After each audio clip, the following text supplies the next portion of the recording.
Hey there, super friends. It's Joey with Last Point Gaming. Today is Monday, March 12th, 2018. Wasn't around last week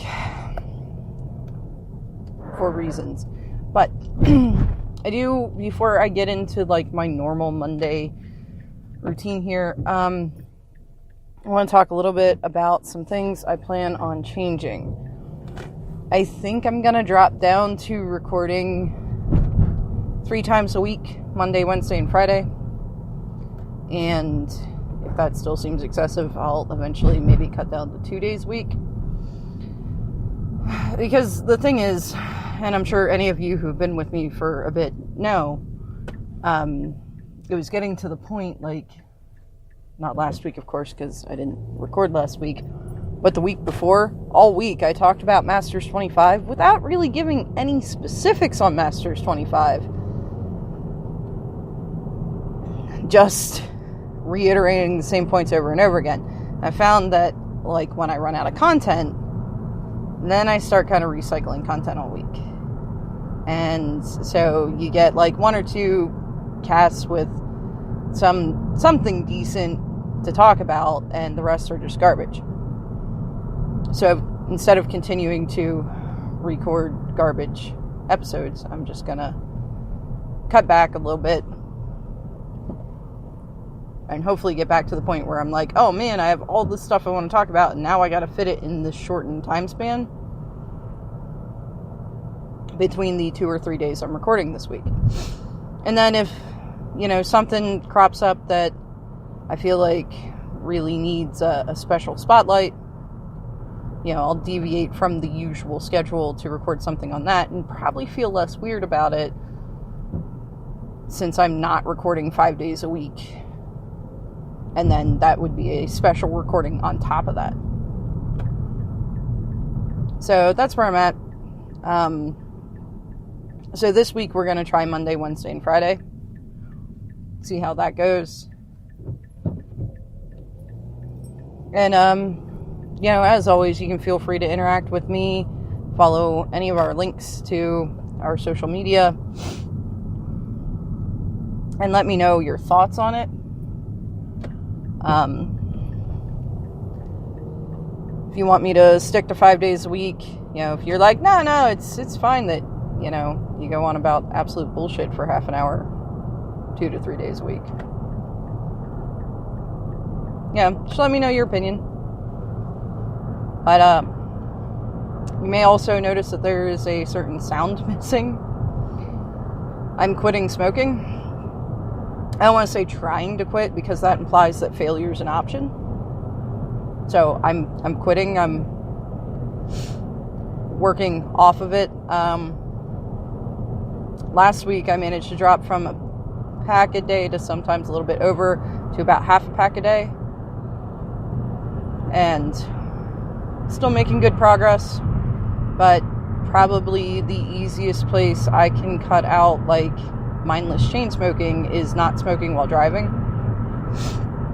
Because if you go back and listen to my old casts, if you count, it's usually 4 or 5 cigarettes a trip home in about 25 to 30 minutes.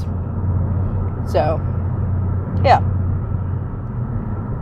Now this is the first day I'm trying to not smoke at all in the car. If I make it most of the way home without, and, before braking, I'm going to consider it a success, but we're going to try to make it the whole way. So, there you go. Change is coming. Stuff's happening. My light turned red. What an asshole light. So yeah. Now, the reason I am, back today is actually somebody at the shop this weekend made mention that they missed my cast.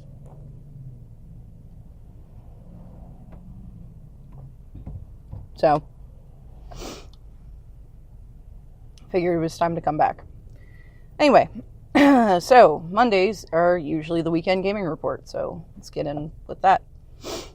At F&M, was not a good week for me and Boo. Not a good week at all for either of us. F&M, I pulled a 2-2, but one of those wins was the round 2 bye. She went 1-3 after being demoralized by Eldrazi-Tron. Actually, we didn't have any more players, I think, this week than we did, like, last week. But it seemed much louder in the shop this week. And that, she seemed to have some trouble focusing. But, yeah, that was, we both did Modern.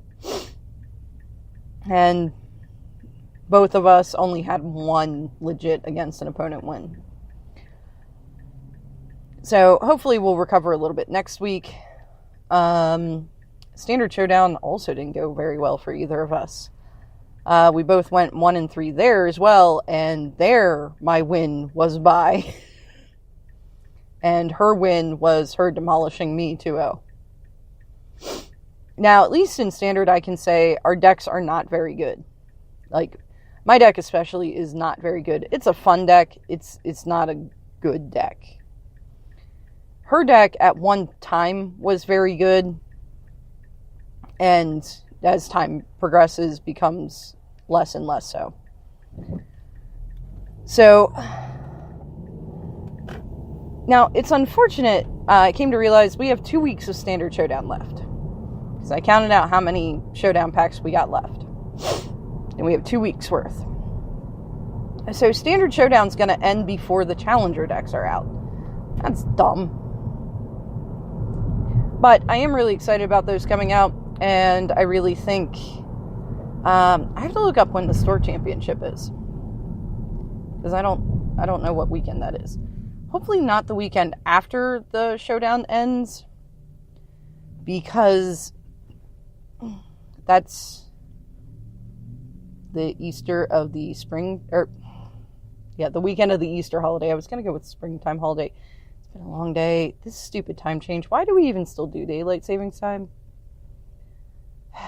Anyway, so hopefully it's not the week after Showdown ends. I mean, not that it'll really matter for the guild, because they'll probably run it not on Sunday. I don't know.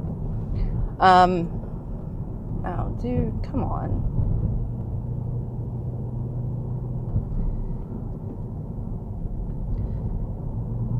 But I'm hoping it is after the Challenger decks drop. Because I think I'm getting the Black-Green Counters Challenger deck. And I think Boo would like the Vehicles deck. If she wants the Mono Red deck, I think I got everything for that. And more. Like, I have 4 Hazarets. We can make that deck better. I hate your fucking face.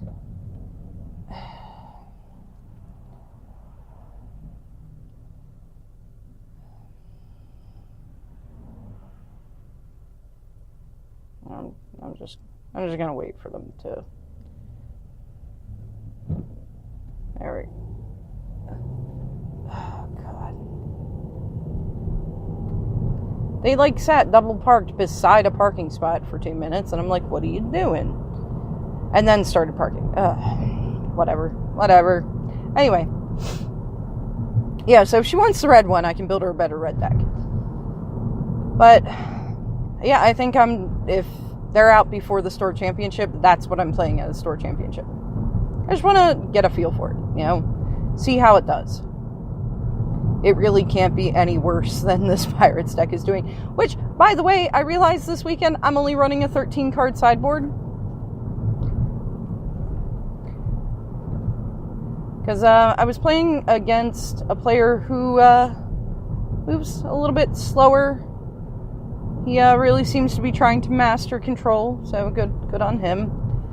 But in interest of time, I grabbed out the cards I wanted to sideboard in, and then I kind of lost count as I was pulling cards out, so I just looked at what was remaining in the sideboard, and there were only 5 cards left. I'm like, all right, so I need to pull out 10 cards. And I was like, man, that seems like a lot. Let me reconsult what I want to put in. I can't, what 10 things do I want to put in? No, that's because I only had 8. So the sideboard calls for Vraska's Contempt, and I didn't have any. And I think the shop was out of them the night I started running this deck. And I just never got them. And never put anything else in the sideboard. So that could explain part of why this deck is doing so poorly, because Vraska's Contempt would be great.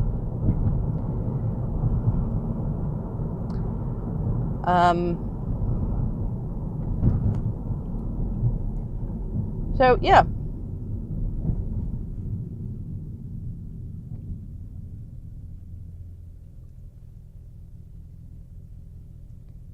But that's definitely not the only reason it's not doing well. I mean, I will say the deck is at least pretty fun to play. But, yeah, no, I want to check out these Challenger decks. And I've really wanted to play the Black-Green Counters deck for a while, but stupid Walking Ballistas are, like, insanely expensive. There's something else in that deck. Does it run Vraska? I feel like it runs Vraska. I did get a Vraska out of my Standard Showdown pack this week. We only had 9 players, so easiest way to divvy up the packs is everybody gets a Showdown pack. Yay! And I got Vraska out of mine. That was really exciting. But yeah, I remember there were just like a couple cards in the list that I'm like, this is way more than I'm willing to spend on Standard right now. Because I have not really thoroughly enjoyed Standard since Dragons of Tarkir and Origins rotated out.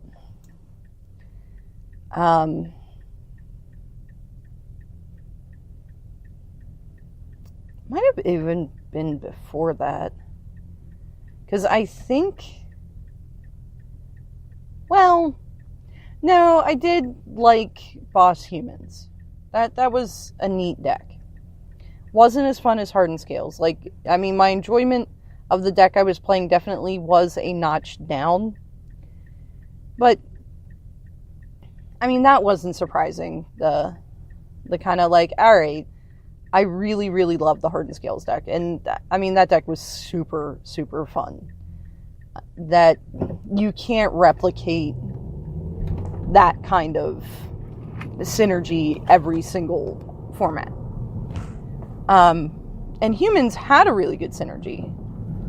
I mean, there were some really great humans to work with, plus Griff Spoon, the recurring enchantment, plus what else was there in that deck that like just made it really fun.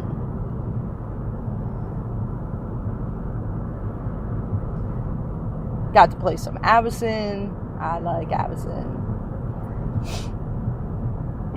Oh wait, no, she wasn't in the original Boss Humans build. She was in the versions of Humans that I kept trying to make work after rotation. No, because that's why it was red-white. The main deck was all white except you ran for...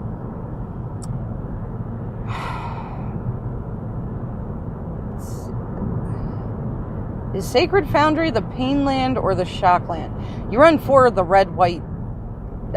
Battlefield Forge. That's what it is. The red-white Painland. But all the casting costs in the main deck are white. But 8 of your 15 sideboard cards are for Reckless Bushwhacker, not to be confused with Goblin Bushwhacker, and 4 Needle Spires. And those were your insurance against matches. Well, you almost always put them in when on the draw. Was it on the draw or on the play? I don't remember. But they were the best sideboard package against heavy board wipe deck.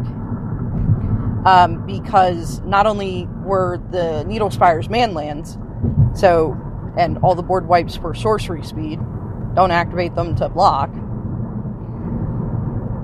but the Reckless Bushwhackers allowed you to make Zerg attacks. So it's like, oh, I cleared your field. And you're like, oh, darn, except I have a Reckless Bushwhacker and 5 other creatures in my hand, and they all cost, like, 1. So I'm gonna get to play them all. I'm trying to remember if Always Watching was in, like, the normal build of that deck, or if that was just something I was doing, because I was like, this card's pretty cool. Because I do that sometimes. I think at some point it got put into the main deck in place of something else. But anyway, in all said and done, it was a great deck. It was fun. It was not as fun as Hardened Scales, but still a good time. Since then, man, since that deck rotated, I tried to keep limping along red-white humans, and that wasn't working out.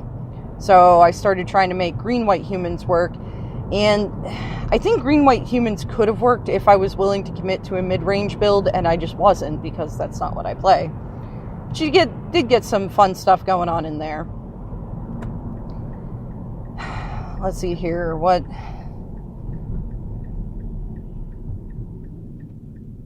Then I ended up going to the black-red aggro deck. It was Black-Red Madness, which had Smuggler's Captor, which was, in fact, important to the strategy of the deck. And then Smuggler's Captor got banned. Because stupid. I'm sorry, I still think that was a bad ban. And this is from somebody who absolutely fucking hated that card when it first showed up. Like, oh my god, goddamn Smuggler's Captors. Jesus. You get to swing for 3 in the air on turn 3. That's bullshit.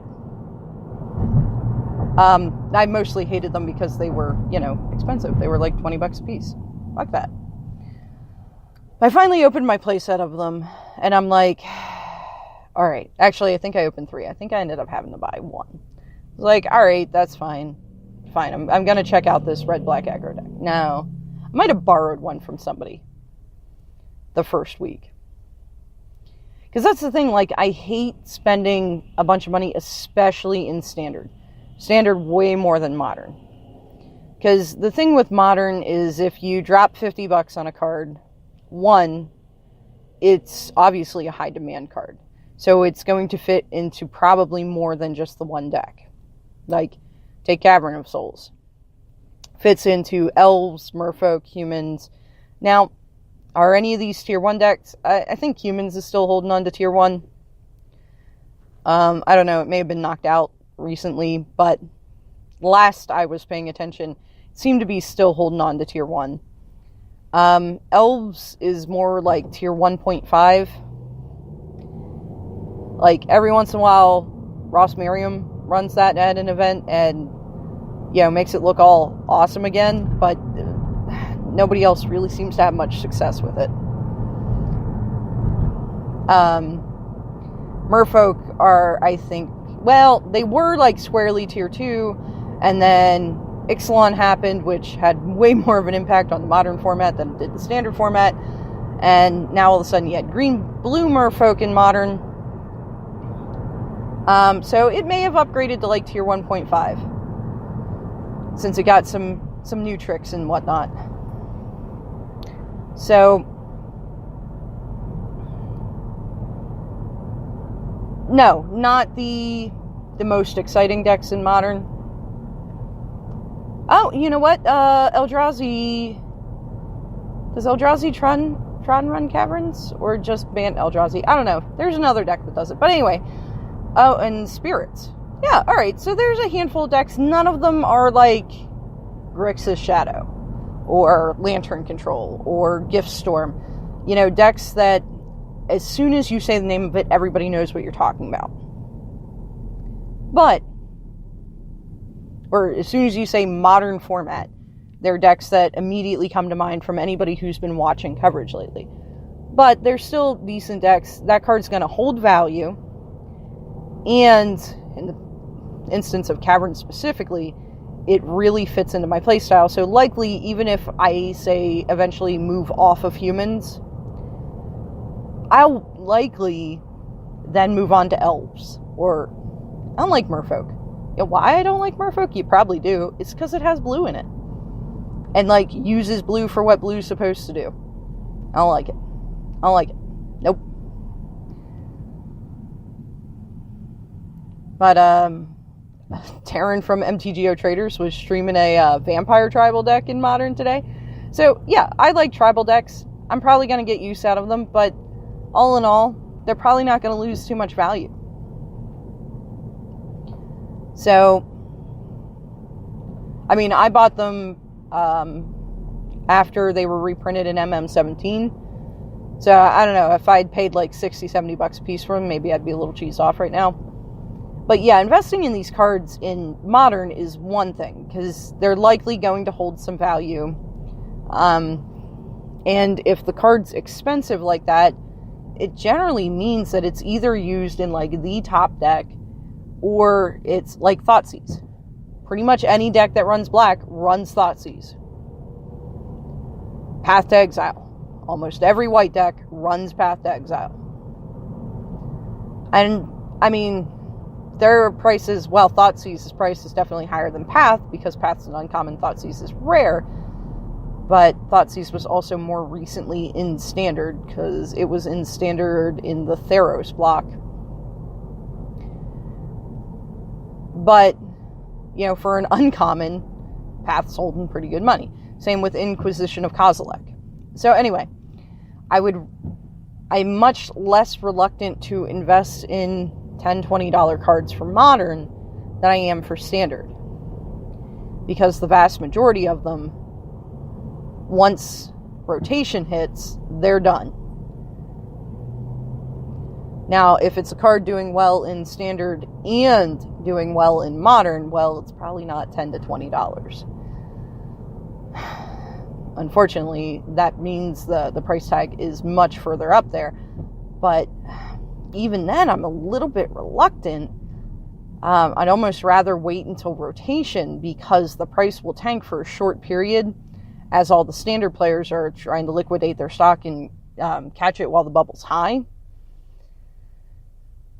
Because when it's being played both in Modern and Standard, even if the set is still in print, the price goes way up, because that's like twice the demand, you know? So in any case, I'm not generally willing to spend a lot on a single Standard card.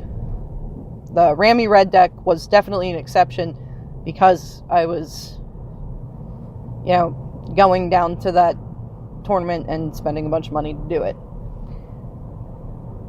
So I wasn't willing to buy the Smuggler's Copters. Finally get a hold of them, finally start running this deck, and I'm like, okay, it's not my favoriteest deck ever, but this is kind of fun. Bam, ban Smuggler's Copter. So I'm sorry to all the other Smuggler's Copters players out there, because that's my fault, because I started playing it. But, so then that deck got banned. There were still people trying to limp that deck along, but, you know, Smuggler's Copter was too important to the strategy of the deck.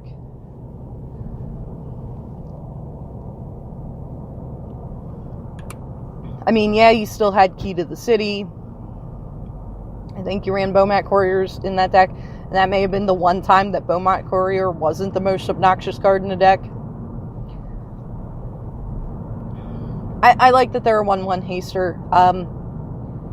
I made it a point at the end of games after the first week or two playing Rami Red to not look at what was under my Bomat Courier if I didn't cash it in. If I let it die without dropping my hand and picking that up. Because the last thing I wanted was to have it stuck in my head that, oh man, if I don't cash it in, I'm going to regret it, and then cash it in for 5 lands and throw away some value. I almost never crack them.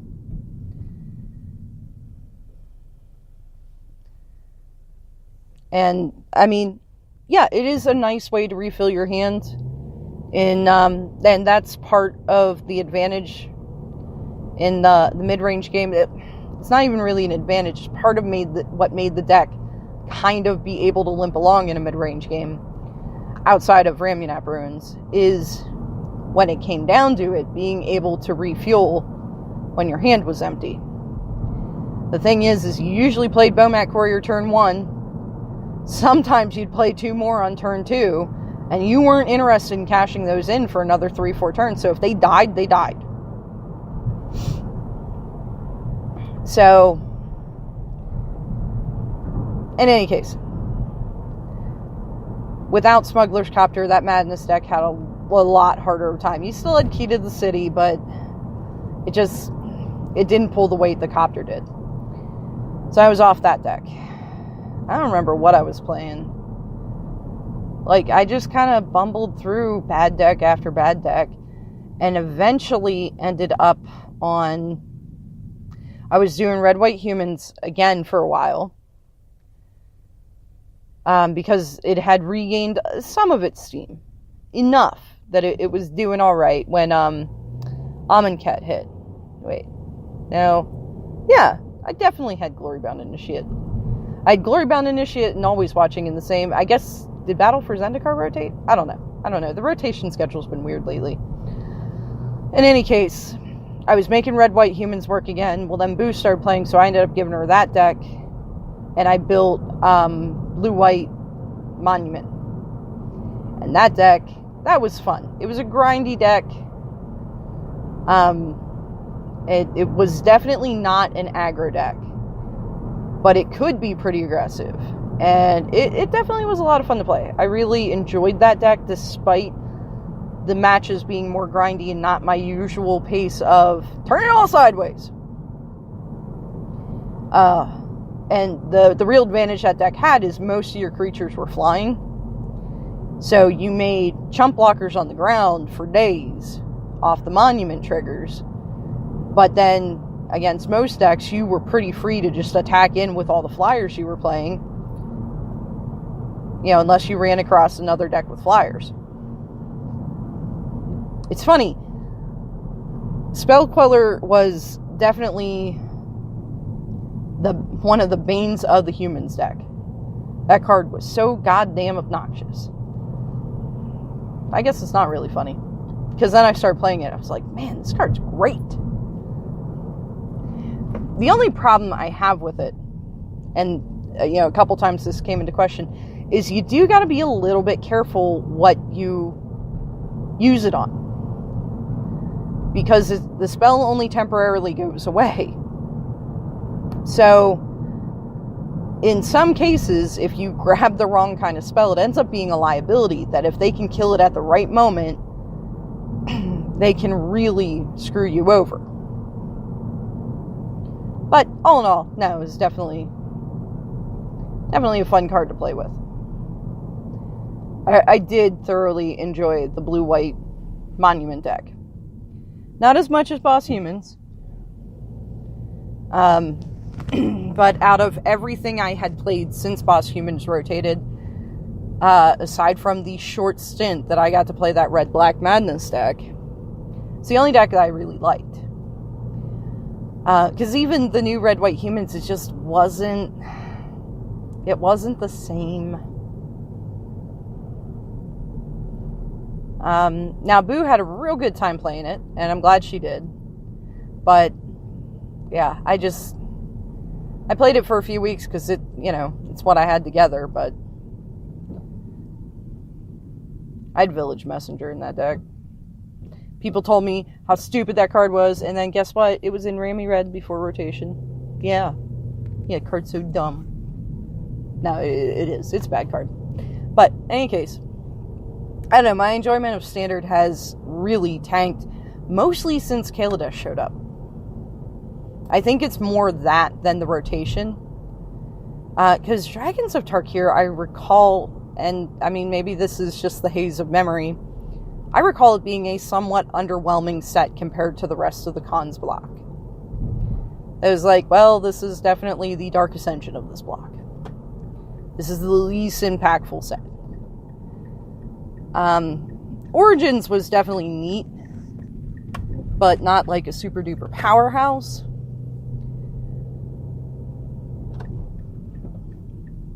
But still I think better than the way Standard has shifted now. Alright, well, I have made it home and I have smoked 0 cigarettes, so yay, get me! Everybody celebrate with me. I'm not going to talk to you all again until Wednesday. Like I said, we're going to try 3 days this week, see how that goes, and adjust from there. But, as always, if you made it this far with me, thank you very much for listening, and I'll talk to you all on Wednesday.